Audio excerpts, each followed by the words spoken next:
Matt and Josh Diesel Comics, Marvel news of the week. We waited to Oh, whoa, do we. we waited to do this a bit, which there's way more news coming today. Yeah, But lots here are some happening. snippets from the past week. Blade reboot Snippitos. writer responds that Marshala Ali was Yes. relegated to the fourth lead, because you want to do that in a Blade movie. Yesterday, Variety, which was almost 2 weeks ago. Whoops, sorry guys. Yesterday, Variety published an expose on Marvel Studios. We knew that. We already went over this, didn't we? Yes, we did. We did go Okay, over so this. let's close that one. The Okay. other news is that the movie is rated R. It's still Yes. secret that Marvel's Blade reboot has been enduring all kinds of behind the scenes. Um, at this time, the film is still dated for release of February 14th, 2025. Director YUEN from Lovecraft Country. That was a great show. It was a good show. Yeah, It was a very good show. Damn it. with a troubled actor from the MCU. A wee troubled man. Currently attached to bringing Blade back to the big screen, Marvel's reboot as part of the latest phase of the MCU. Oscar-winning actor Mahershala Ali is starring alongside Mia Goth, which I don't recognize that name. Well, I recognize the name, but I don't know who it is. She was an ex. Well, I know it says that, but what is X? It Saw? was Is a that horror Saw movie. 10? It was a recent horror movie. Oh. Yes. According to Demange in a new chat with Deadline, he's been given an R rating to bring the iconic bloodsucker back to life in the ruthless fashion that Blade deserves.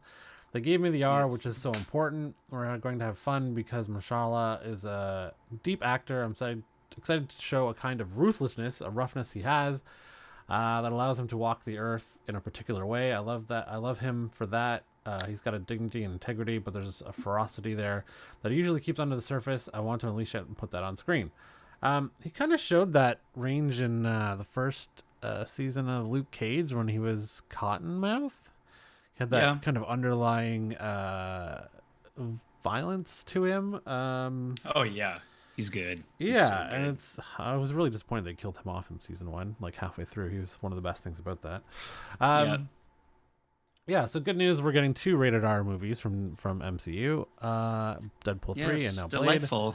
I really hope they kind of continue this trend of, doing a Marvel Knights or Max style, like Yeah, it'd be extra nice. for, us adults.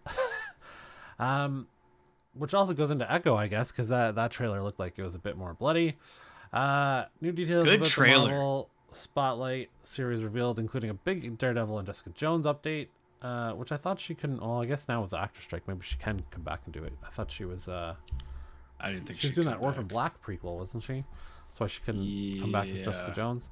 The narrative surrounding Echo has changed a great deal since the first trailer for the Marvel Spotlight series. However, for anyone expecting it to be the Daredevil series, as much as it is Maya Lopez's, it may be wise to temper expectations. Did anyone think the Daredevil was going to show up, like have equal time in that? I never expected that. I didn't think so. Nope. According to some new rumors doing the rounds on social media, because that's always a legitimate place to find your sources, the Man Without Fear will simply make a cameo appearance to establish his and Wilson Fisk's place in a corner of the MCU which hasn't been explored before now. Talking of the Kingpin, all signs point to Vincent D'Onofrio's Wilson Fisk being a crucial part of the Echo as he attempts to shape her into someone who uses her rage as fuel the same way he does. She turned her back on him in the most violent way possible in Hawkeye, but the trailer strongly hinted that the Kingpin of crime isn't done with her yet. Echo is expected to be largely standalone, though we'd be shocked if she doesn't show up in Daredevil Born Again. Another character we're expecting to see there, and someone who is rumored to appear in the series, is Kristen Ritter's Jessica Jones. Unfortunately, it sounds like the plans for the PI and Echo were scrapped some time ago, so here's hoping we get a Defenders reunion when Matt Murdock returns to our screens in his series. Oh, so I guess maybe she won't be in this series, but it's back on the table for Daredevil for her to come back as Jessica Jones. You're right. Interesting. The 5-episode streaming event spotlights Maya Lopez as she is pursued by Wilson Fisk, Wilson Fisk's criminal empire. When the journey brings her home, she must confront her own family and legacy. It comes out January 10th. Oh yeah, wow, that's soon actually. Yeah. And all the episodes drop at once, which bodes well. Okay. Is Kevin Feige going to stab Kathleen Kennedy in the back and take over Lucasfilm. So we know that Kevin Feige was given a Star Wars film like 4 years ago, and now he's come out and said that that's dead. That's not happening. A new report says that he might be taking over for her in the near distant future. We're sure that you'll remember that some time ago rumors started doing the rounds about Marvel Studios' Kevin Feige wanting Kathleen Kennedy's job at Lucasfilm. Having spearheaded the MCU, Feige is among the most successful studio bosses and producers in history. But he also happens to be a big Star Wars fan. Kennedy's tenure hasn't been anywhere near as successful as his, primarily due to seemingly endless stream of unmade projects, countless creative differences in movies and TV shows which have largely disappointed fans. There have been hits, look at Mando and Andor, but on the whole, we've seen a greater number of misses, particularly theatrically. Now, once a very reliable scooper is claiming that Kevin Feige is thinking about leaving Marvel after Secret Wars to take over the Star Wars franchise. I'd be surprised if he didn't at least get X-Men started before he left. Unless Secret Wars is the start of X-Men.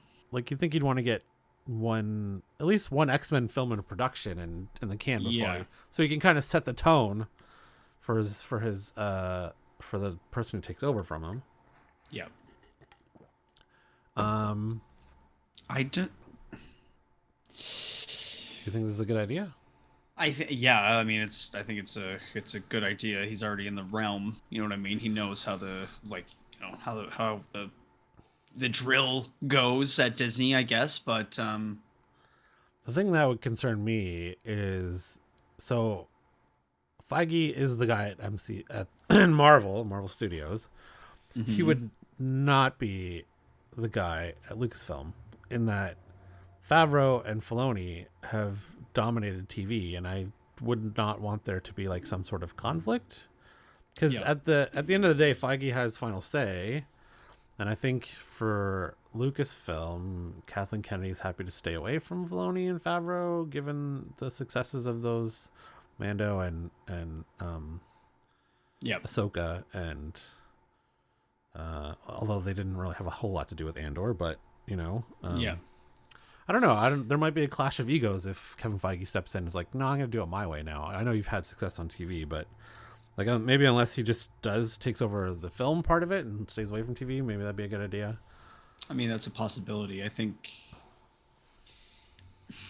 I don't know what they're going to do, man. Like, honestly, like the fact that they announced another movie with, Rey as a character coming back, like even then it's like, I don't even know if, like, let's be real. What's the chances that's going to get made?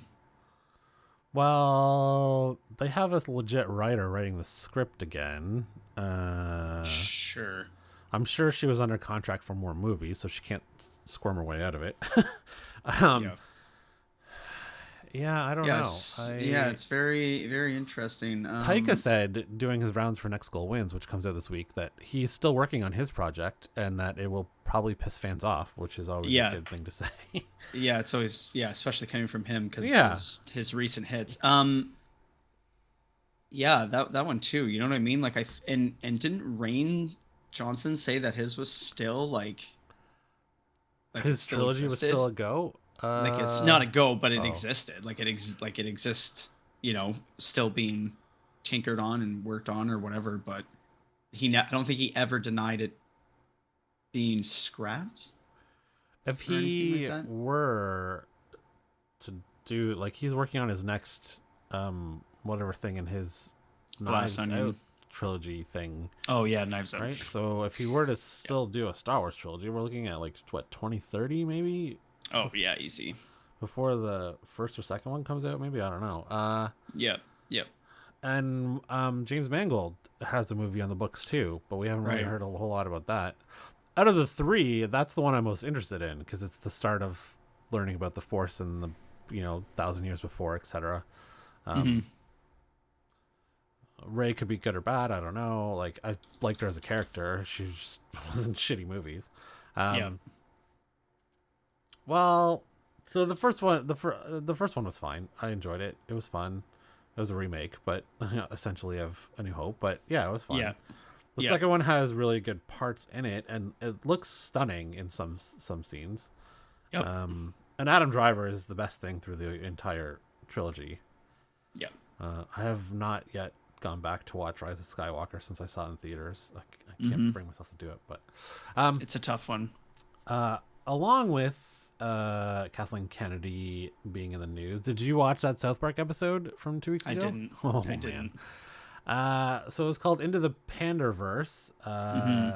Kathleen Kennedy was a main character in it. I saw like a couple scenes. Played by Cartman. Oh my god. Yeah. Both sides seem to take it for their own, like, oh, they're trans matter skewering the left or trans matter skewering the right. They really never take sides. They skewer everyone. It was funny. It was definitely funny. Yeah. So if this is true, it's probably a good thing movie-wise, because he knows how to get things done. Yeah, I think logistically and everything, yes, it's good, but I feel like... But if you're looking for someone to go anti-woke, Kevin Feige's not the guy to do it. He would definitely have to give creative reins to people. Yeah, he'd have to be more willing to give up. Like 100% if he had been in charge of the trilogy, no way Rian Johnson could have done that to Luke Skywalker, and it probably would have been the same writer through all three, and possibly, I don't know if it would have been the same. Well, it probably would have been the same directors, given the Russo brothers did their two biggest movies ever. He would have had a better plan. Okay, Eternals rumored would have been nice. Sequel to be in the works at Marvel Studios. Will feature the return of, spoiler, I guess, I don't know who. 2021's Eternals was Marvel Studios' first critical failure, and after it was released in the final months of the pandemic, the movie also struggled to make an impact financially. While there's no denying it was a little overstuffed and that it boasted an abysmal villain in Crow, there was a lot about Eternals which worked well. The movie arguably has something of an undeserved bad rep, particularly as it showed a different side of the MCU and set the stage for some exciting future stories. I would actually agree with most of that. It was too long, but it had some really good, interesting stuff to it. Unfortunately, Marvel Studios has announced plans to release a follow-up to that. Wait, unfortunately, Marvel Studios has announced... Are you saying that this... Are you saying is a bad thing? Like you're... it's so unfortunate they want to do another one. Unfortunately, Marvel Studios announced plans to release a follow-up to that big cliffhanger, and it's unclear when we'll learn what became of the Eternals taken from Earth by Arishem for Judgment after the role in Tiamat's emergence. The Celestials' remains are expected to be factored into Captain America Brave New World as a source of adamantium in the MCU, though Kit Harington's Dane Whitman Black Knight was reportedly dropped from Blade several drafts ago. Well, we may have some long overdue... That's whack. Because Daniel Rickman is reporting the Eternals 2 is currently in development at Marvel Studios. The biggest talking point, though, is he claims Richard Madden will return as Icarus. As you likely recall, the group's leader was revealed as the Eternals' true villain before coming to the realization he couldn't kill more of his fellow immortals. Instead, Icarus left Earth and appeared to end his life by flying to the sun, though we were never able to say that for sure. The fact he's returning raises a lot of big questions. Remember, the Eternals were revealed as robot-like beings created by the Celestials to watch over the planets they emerge from. With that in mind, there may be countless versions of Icarus stored in Arishem's home. Shortly before last year's San Diego Comic-Con, several trademarks by Marvel Studios leaked online. Among them was Celestials' End of Time, suggesting it could be tied to the wider multiverse saga and time travel. Can we kind of stop with like time travel for a bit, given Loki season 2 was all about that, and multiverse? I don't know. I guess we're in the multiverse saga, so it's gonna happen. It's gonna happen. I don't think it's gonna slow down anytime soon, and I don't think they can slow it down because they're in it. You know what I mean? So, if an Eternal sequel materializes, we're expecting some big changes to have been made for it to boast a much smaller cast. After all, Marvel Studios will follow up. Will know a follow-up is far from a guaranteed box office hit, so rating the budget will likely be their first move. Yeah, I hope they have Barry Cohegan, I believe is his name. He What was the name of He his was character? good. Droog. Yeah, he was Droog. Yeah, he was fantastic in it. Yeah, so good. I don't Probably remember. won't. Did Angelina's character die at the end? I believe she did. Yeah. Um, Gemma Chan could come back. yeah, I mean, I would see her coming back. Oh yeah, because I mean, she was dating she was dating Dane Whitman, right? mhm. Yeah, I could see. I mean, I would see mostly or all of that coming to fruition. It's silly that they took him off of Blade. I feel like that would have been a good. That would have been a good fit. Yeah, I kind of Um, hate when they do that. They tease something and they just completely drop it for 5 years. yeah, yeah. Um, I. It has a possibility to be quite good. Yeah, And I thought, there are good bones to that yeah, those yeah, that story. yeah. So I don't know. We'll see what happens. But I mean, if we're being real, we're not going to see anything for what 4 or 5 years, I guess, at this point. easy, Yeah. easy, Okay. fun. Some news about Destin Daniel Cretton has come out. And this goes along with some other videos we're doing today. Mhm. So Wonder Man gets a bleak update following Destin's departure from Avengers: The Kang Dynasty. Earlier this week, we learned that Daniel Destin Cretton will no longer direct Avengers: The Kang Dynasty from Marvel Studios. This news was shared by the trades, with all of them mentioning the filmmakers plan to helm Shang-Chi and the Legend of the Ten Rings sequel, while remaining involved with Wonder Man. That's being developed as his Disney Plus series, now set to fall under the Marvel Spotlight banner, assuming it's still happening, of course. You'll recall the MCU reign of the Marvel Studios. Although Joanna Robson recently revealed that she's heard they're trashing the Wonder Man project. Today, John Rocha is backing up her comments by making some bold claims about where things stand with the show. The idea that he's going to be working on the Wonder Man series is cover. Cover for what? I don't know. From what I'm being told, the actors were told to move on from the Wonder Man series, and if they were going to do it, they were going to be starting from scratch. So whatever they film, they're just gonna light on fire, and if they're gonna, You think go they back filmed to, stuff? I was. You think they using filmed it, stuff already? It was a metaphor. Now, Oh, metaphor. I see. If they're gonna do it, they're gonna start from scratch. Rocha would go on to compare the situation to how many DCEU actors have been dismissed from the DCU with the vague promise they might return somewhere down the line. If so, that could mean Cretton Marvel Studios may be done. Maybe done.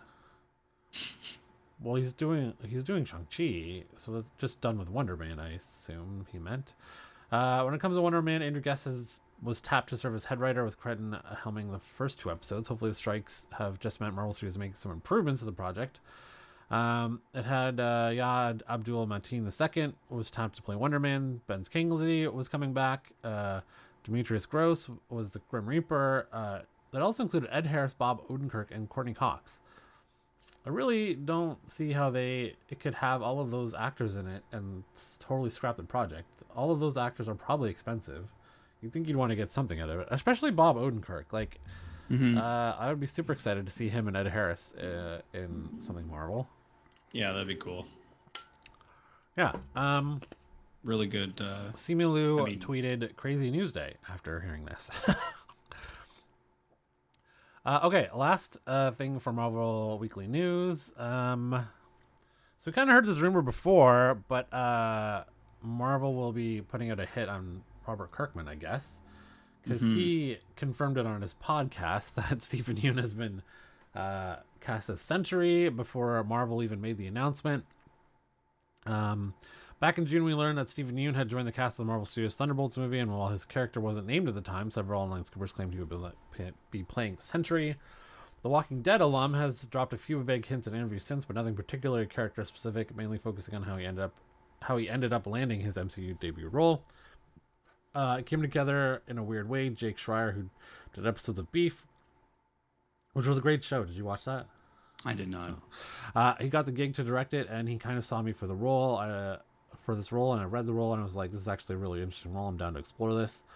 I think it's less about less about now checking things off a bucket list and more looking at an experience. It's more like, do I want that experience? Do I want to experience that? Putting it out as a whole other thing that I'm gonna have to prepare for afterwards. But in the intermediate, but in the immediate, I'm just down to experience that experience. Okay. Though nothing has been officially announced, it looks like we have confirmation that he will indeed portray Robert Reynolds, aka Sentry. While speaking with comic book artist David Finch, The Walking Dead and Invincible creator Robert Kirkman came out and said, "My good friend Stephen Yeun is playing the Sentry in a movie."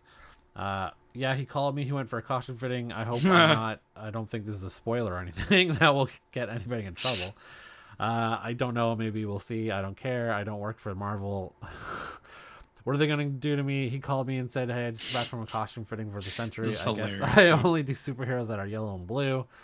So funny. He said that he was at the costume fitting. Was like, "Oh crap, I forgot Invincible was yellow and blue."